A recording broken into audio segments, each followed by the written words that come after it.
Luxemburgo foi demitido no fim dessa manhã. Eu quero saber os motivos. Emanuel, muito boa tarde, seja bem-vindo. Fala, Maurício, boa tarde para você que está acompanhando o Globo Esporte. Pois é, Luxemburgo foi demitido semanas depois de renovar o contrato por mais 2 anos e eu explico por quê. Porque nesse intervalo o Cruzeiro virou uma sociedade anônima do futebol e conseguiu assim ser comprada pelo Ronaldo, que alegou no informe passado para a imprensa de que há uma adequação, um ajuste orçamentário, ou seja, o Cruzeiro não vai gastar mais do que pode, por isso o Vanderlei Luxemburgo foi descartado neste primeiro momento da gestão do Ronaldo Fenômeno. Agora, o Vanderlei Luxemburgo fez sua terceira passagem e ele foi uma peça fundamental aqui no Cruzeiro, tanto para a permanência para a Série B em 2021, tanto quanto para a reformulação em 2022. Ele era considerado até então, né? E nessa terceira passagem, o ponto mais alto foi o começo avassalador, um time que não perdia, chegou a bater de frente com o líder Curitiba, teve um aproveitamento de líder no primeiro mês, bateu de frente com o Curitiba, venceu por 3-0, acho que o momento mais alto dessa passagem do Vanderlei Luxemburgo, mas ele deixou, depois de muita irregularidade, ele deixou o Cruzeiro na 14ª colocação com 48 pontos e por isso não conseguiu acesso, mas estava muito animado até saber sobre essas movimentações de bastidores e foi à internet para falar, postou um vídeo criticando sobre essa exposição desnecessária na mídia, falando que estavam avaliando o trabalho dele e falou que seria um cruzeirense apaixonado se não fosse mais técnico do Cruzeiro. Isso aconteceu e ele postou um vídeo que a gente vai ver agora. Acabei de ser comunicado que não continuou para a próxima temporada. E recebo isso com muita tristeza porque é uma coisa que eu queria, mas que aceitaria qualquer decisão que fosse tomada pela nova gestão do Cruzeiro. Agradecer a torcedor cruzeirense pelo apoio, pelo manifesto de carinho que teve comigo sempre, na minha mídia social, a imprensa que sempre me tratou muito bem em Minas Gerais. Foi muito bom ter voltado ao Cruzeiro e a Minas Gerais. E desejar sorte ao Cruzeiro na próxima temporada, que ele consiga o seu objetivo. Com certeza vou estar torcendo. De assunto para falar dos números de Vanderlei Luxemburgo nessa temporada pelo Cruzeiro. Foram 23 jogos, 8 vitórias, 11 empates e 4 derrotas. Na Série B, o Cruzeiro terminou em 14º lugar com 48 pontos, um aproveitamento de 56%. Luxemburgo não continua mais, foi demitido. Vamos voltar para a Toca da Raposa com o Emanuel Araújo, porque eu quero saber. Emanuel, diretoria já tem possíveis nomes para substituir o Luxa? Olha, Maurício, a única coisa que dá para falar é que o Ronaldo dessa vez faz diferente do que ele fez na Espanha com o Valladolid, que ele assumiu o clube, comprou o clube e manteve o técnico no cargo. Meses depois, o Valladolid subiu para a primeira divisão. Aqui ele faz diferente até pela realidade do Cruzeiro, que é bem diferente, né? Então, a única coisa que a gente consegue saber, na verdade, as únicas 2 pistas são: esse técnico estará alinhado com o estilo de jogo que o Ronaldo e a sua equipe quer propor para o Cruzeiro, e a outra, obviamente, a mais importante, é que ele precisa se manter dentro do padrão orçamentário, ou seja, dentro daquilo que o Cruzeiro hoje pode pagar para um técnico. A única coisa que a gente tem de nome hoje é o Alexandre Pássaro, nome muito forte, e esse treinador provavelmente será alinhado com o Alexandre Pássaro. Vale lembrar que o Alexandre Pássaro acabou de sair do Vasco, passou pelo São Paulo, então alguém que tem conhecimento no futebol. A gente ainda não sabe qual é o novo técnico, mas pelo menos a gente já tem uma dica: ele não vai custar muito caro. Volto com você, Maurício. Tá certo. Tem que ser um técnico barato para caber nas realidades do Cruzeiro. Obrigado, Emanuel. Muito bem, vamos então passar a falar do Cruzeiro agora aqui no Super FC. O Cruzeiro também segue num dia muito agitado. A assessoria de comunicação informou agora, no início da tarde, que o Vanderlei Luxemburgo e sua comissão técnica não faz mais parte do Cruzeiro. Já faz parte deste plano de transformação no clube empresa, primeiras ações. A gente já falava isso, né? Desde a saída do jogo, ou de jogo ali do Alexandre Matos, que o Vanderlei Luxemburgo também poderia deixar. Existia uma indefinição, agora está definida. A gente sabe que o Luxa não será técnico do Cruzeiro em 2022. O treinador gravou um vídeo se despedindo da torcida e dizendo que recebeu no início desta manhã o comunicado. Vamos ouvir. Uma boa tarde, Nação Azul. Acabei de ser comunicado que não continuou para a próxima temporada. E recebo isso com muita tristeza porque é uma coisa que eu queria, mas que aceitaria qualquer decisão que fosse tomada pela nova gestão do Cruzeiro. Agradecer ao torcedor cruzeirense pelo apoio, pelo manifesto de carinho que teve comigo sempre, na minha mídia social, a imprensa que sempre me tratou muito bem em Minas Gerais. Foi muito bom ter voltado ao Cruzeiro e a Minas Gerais, e desejar sorte ao Cruzeiro na próxima temporada, que ele consiga o seu objetivo. Com certeza vou estar torcendo. E já aproveitando, né, desejar um feliz ano novo para todo o torcedor cruzeirense, para todo o povo brasileiro, em geral, para o mundo, né, que o próximo ano possa ser um ano de muito mais tranquilidade, muita paz, que essa doença acabe de vez, que consiga uma solução para isso, que as coisas possam melhorar para cada um de nós. Estamos sofrendo muito há 2 anos, então é muito importante nós termos um basta nisso. Então, desejar um feliz 2022 mesmo, com muita saúde, muita paz, muita tranquilidade, para que nós possamos, os governantes, todo mundo, ter a noção daquilo que vai fazer e fazer a coisa bem feita para o Brasil e para o mundo. Um grande abraço à Nação Azul e ao povo brasileiro. Então, já vou chamar Thiago Fernandes, está com a gente. Thiago, que desde o início aí da manhã segue nesta apuração no nosso portal, otempo.com.br/superfc.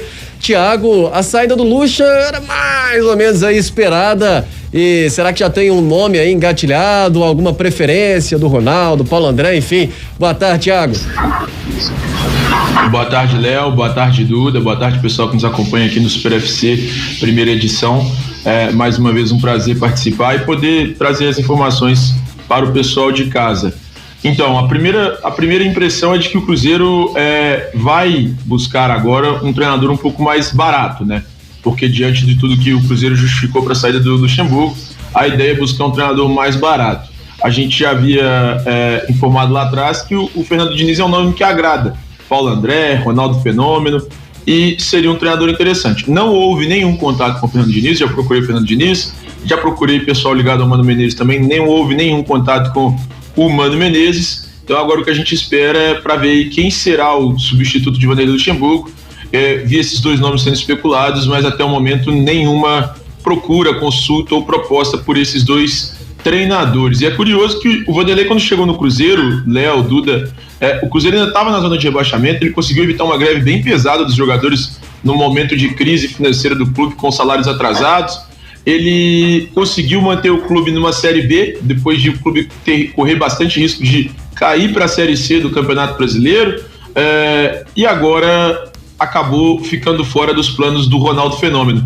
E o mais curioso de tudo é que o Cruzeiro, nesse momento, tem que recomeçar o planejamento para 2022. O Cruzeiro, que vinha de uma temporada ruim na Série B do Campeonato Brasileiro, tinha buscado alguns jogadores, mas vai ter que recomeçar completamente o planejamento, já que o próximo treinador pode pensar em novos atletas, novos nomes e fazer uma mudança bem drástica no elenco cruzeirense. É verdade, Thiago. A saída a gente já esperava, né, Duda? É isso que a gente veio destacando aqui. Apesar desse momento em que o Cruzeiro segue planejando o futebol da próxima temporada. Mas agora fica aquela sensação, né? Talvez tem que começar do zero o planejamento para 2022. Nós já falávamos aqui há pouco tempo que o Ronaldo estava investindo, então ele tinha esse poder e é o que a gente realmente já esperava que ocorresse essa modificação, essa mudança ali também no comando técnico. Agora a expectativa também para essas mudanças no time de futebol, né? Que ele com certeza vai trazer quem ele quiser, vai reajustar salários, enfim, ele vai começar a fazer essas modificações. Então começa esse planejamento para 2022 com a cara do Ronaldo, com o time que o Ronaldo quer ver. Eu acho que é muito nesse sentido, viu, Léo? E a gente já tinha combinado de fazer uma entrevista, conversar com a Ana Cristina Misutori, ela é advogada especialista em direito desportivo. E a Ana Cristina chegou num dia movimentadíssimo aqui, viu, Ana? A gente agora vê a notícia que o Luxemburgo não faz mais parte do Cruzeiro. Enfim, muitas informações, por isso a gente atrasou um pouquinho o início da nossa entrevista. E para pegar o gancho, Ana, aproveitar que você é uma advogada especialista em contratos, né, desportivos. Nesse momento, por exemplo, sai o Luxemburgo, mas ele já estava acertado com o Cruzeiro antes de se transformar em clube empresa. Agora ele não faz mais parte do clube. Se tiver, por exemplo, uma multa rescisória, você acredita que é a SAF que vai assumir aí esta atribuição, essa dívida? Boa tarde, um abraço, Ana. Boa tarde a todos, boa tarde Léo, boa tarde Duda, um prazer estar aqui no Super FC. Bom, muito provavelmente sim existe, é muito comum que exista em contratos desportivos uma cláusula penal, então uma cláusula que prevê uma indenização àquele que teve o contrato rescindido de uma forma antecipada, né? Então é muito provável sim que haja, e nesse caso, como o contrato foi firmado à época ainda com a associação, né, o contrato, se ele tivesse sido firmado, né, ele faz força entre as partes, e as partes provavelmente foi a associação Cruzeiro, né, o Cruzeiro ainda como associação, ele se responsabilizaria, então, portanto, por eventual ônus financeiro, obrigação financeira que derivar dessa transação. Aproveitar antes de passar a bola nesse gancho, uma outra pergunta. O Cruzeiro, por exemplo, antes da transformação do clube empresa, já fez algumas contratações. Lembrando que o Cruzeiro não pode registrar porque precisa ainda pagar uma dívida do Transferban, mas pelo menos confirmou, anunciou oficialmente alguns reforços para a disputa da Série B. Caso não seja interesse do novo técnico, da nova diretoria, eles precisam assumir esses contratos, né? Se for o caso, emprestar alguma coisa, não tem como se desfazer simplesmente porque transformou em SAF, né? Exatamente. A transformação em SAF, claro que acaba mudando, né? Quem está ali na gestão, quem está na administração, eles vão ter ali um poder de mando, eles vão ter uma certa forma, uma interferência na gestão, então sim, pode vir a mudar, mas aquilo que foi firmado enquanto era associação, mantém-se todas as obrigações derivadas daquilo que foi fechado, daquilo que foi tratado. Estamos conversando com Ana Cristina Mizutora, ela que é advogada especialista em direito desportivo. Duda Gonçalves. Uma ótima tarde para você, Ana. Eu já tenho uma pergunta, saindo um pouco dessa questão somente contratual por parte, né, dessas mudanças, jogadores, treinadores, enfim. Eu queria saber se o Ronaldo, nesse momento, Ana, se ele já tem um contrato assinado efetivamente, né? Porque ainda está nessa primeira fase, considerando, por exemplo, que a gente tem acompanhado do América, que tem uma carta de interesse, enfim, um pré-contrato assinado, se o Ronaldo já assinou esse contrato e se ele ainda pode desistir da compra nesse momento, né, nessa transação. Então, Duda, até o momento que foi firmado com o Ronaldo e o Cruzeiro, foi um memorando de entendimento, não deixa de ser uma carta de intenção também, existem denominações semelhantes para o mesmo tipo de instrumento, né, que equivale a um pré-contrato. Ele estabelece ali quais são mais ou menos as condições em que a negociação vai se firmar definitivamente, né, então ainda não houve um contrato definitivo dessa aquisição, às vezes a grosso modo a notícia, né, veicula de que sim, o Ronaldo adquiriu 90% ali do Cruzeiro por 400 milhões de reais, mas juridicamente falando, que se tem de validade jurídica é um termo antecipado ali do que se pretende negociar definitivamente após realmente se fizer uma auditoria, após a análise e a confirmação de tudo aquilo que foi ventilado nessa pré-negociação. Então, por enquanto, é só essa carta de entendimento e que pode sim acabar com que não... Ela tem ali uma proposta, ela tem um caráter vinculativo, mas ela pode não se tornar definitiva. Ela pode, num dado momento,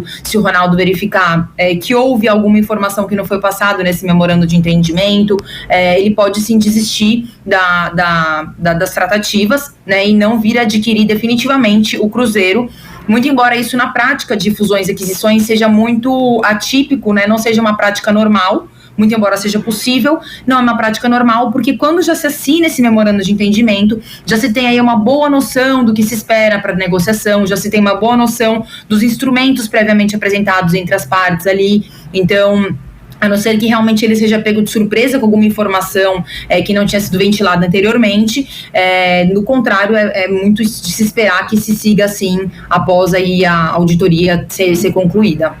Você dizer que isso pode acontecer, acho que o torcedor do Cruzeiro já tá meio traumatizado aí com as últimas temporadas, né? Thiago Fernandes está com a gente também, fala lá, Thiago. A minha questão é envolvendo hoje muito o que acontece com o Cruzeiro depois dessa aquisição, como vai ficar a questão da dívida do Cruzeiro? O Cruzeiro vai pagar essa dívida de que forma? Essas dívidas que a SAF permite que elas sejam parceladas durante um bom tempo.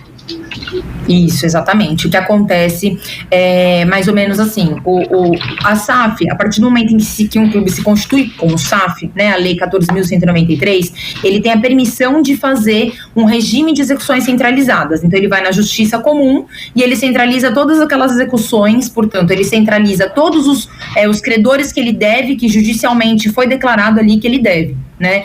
Houve, inclusive, já pelo Tribunal de Justiça de Minas Gerais a aprovação, eles, né, deferiram esse regime centralizado, essa concentração da execução, e isso facilita para o Cruzeiro, na forma que a própria SAF, né, por meio da lei de Sociedade Anônima do Futebol, ela disponibiliza esse formato de trabalhar melhor instrumentos e formas de pagamento que contribui para o clube que está pagando e também proíbe que eventuais credores possam agir com alguma constrição judicial, que é penhora, algum tipo de bloqueio de bens, e isso também facilita na permanência ali, na estabilidade da gestão, para que ela consiga continuar quitando suas dívidas enquanto o dinheiro entra, né? Porque é muito comum que numa empresa comum ou numa associação, se ela é credora de se ela é devedora de algum crédito, de algum tributo ou algo nesse sentido, a partir do momento em que entra uma receita, aquela receita pode ser retida, ela pode sofrer uma constrição judicial por meio de uma penhora ou de um bloqueio judicial. E aí, com essa SAF, com a lei, ela confere o direito de não ter nenhuma constrição judicial, e esse dinheiro pode ser ali melhor mensurado, melhor administrado para fazer esse pagamento, né? Essa centralização, ela funciona justamente para isso, para facilitar a forma como vai ser feita essa estruturação de pagamento com os credores. Agora, Ana, sobre dívidas, né? Ontem a gente até recebeu uma pergunta de um ouvinte aqui, porque o Cruzeiro pode fazer o refinanciamento, dividir, colocar até em 5, 6 anos e tal, parcelar. Mas, e por que não a dívida da FIFA ele não pode? Então, por exemplo, o Cruzeiro tem que pagar já 30 milhões, 20 milhões para se livrar do transfer ban, depois já tem uma dívida do Rodriguinho também, da negociação com o Rodriguinho no Pirâmides do Egito, estourando na FIFA, que estaria em 30 milhões, disse o presidente, porque essas dívidas o Cruzeiro não pode refinanciar, se é que não pode. Isso mesmo, Léo. Na verdade, o Cruzeiro, o clube que se constitui em SAF, ele tem 6 anos pela própria lei para se reestruturar e fazer esse pagamento das dívidas. Então, ele tem ali um formato especial para realmente conseguir quitar as suas dívidas. E aí, se ele conseguir cumprir 60% do que ele deve, ele consegue ainda prorrogar por mais 4 anos. Então, a gente pode dizer até 10 anos aí que ele pode se reestruturar, né? 6 anos, se cumprir 60%, ele consegue prorrogar por mais 4 anos. A gente está falando aí de dívidas trabalhistas ou cíveis, né, de naturezas trabalhistas ou de naturezas cíveis, em que já tem ali uma judicialização prévia, ou seja, já houve uma decretação judicial de que aquilo de fato era devido, né? Quando a gente fala de dívidas da FIFA, que inclusive ensejou esse transfer ban, então para quem, né, contextualizando para quem mais ou menos não entende, quando existe uma dívida perante a entidade de administração desportiva, seja ela a FIFA, que é a entidade internacional, então geralmente envolvendo outros clubes internacionais ou a própria CBF, os regulamentos dessas entidades, eles prevêem que como punição, além de ser uma punição judicial comum, que é bloqueio de bens, que eu falei, né, algum tipo de constrição judicial, então penhora, muito além desse tipo de medidas, eles têm medidas que acabam afetando o futebol, e isso traz muita efetividade para que o clube se posicione e se movimente para fazer o pagamento. Então, por exemplo, impedir aí a transferência, impedir o registro, né, a federação de atletas no seu elenco, isso é algo que é extremamente importante para o clube e que faz com que o clube se movimente mais do que ele se movimentaria muitas das vezes se tivesse só um bloqueio ali na sua conta judicial, né? Então, o que acontece? Quando a gente fala de dívidas aí que envolvem a FIFA e que tem essa previsão pelo regulamento de banir a transferência, por exemplo, o registro de atletas, ele poderia sim entrar nessa execução de credores se tivesse sido judicializada. O que acontece é que existe hoje, entende-se, né, que o regulamento, por incorporação aí do próprio regulamento, ele tem que ser avaliado e julgado a competência da própria FIFA, ou no caso a CBF, se for em âmbito nacional, para fazer esse tipo de julgamento. E aí não entraria nesse combo aqui, nesse poço de coisas que seria feito a centralização das execuções. Ficaria somente como execuções, a centralização, a concentração das execuções, aquelas dívidas que tiveram reconhecimento judicial, e essas que foram pela FIFA não seriam judiciais, e por isso que elas não entrariam nesse bolo ali a ser concentrado e a ser aí espaçamente pago ao longo desses 6 anos que a gente mencionou. Não sei se ficou claro, mas eu posso tentar trazer outras linhas de raciocínio para explicar melhor. Não, ficou assim. São muitos assuntos, né? Essa parte contratual a gente entende muito pouco, o torcedor também, mas você conseguiu explicar muito bem, tirar algumas dúvidas. Temos outras, por isso já deixa aqui previamente, já mais ou menos agendado aí outras entrevistas, outros bate-papos. Você conversa muito bem, explicou muito bem. Ana Cristina Mizutori, advogada especialista em direito desportivo.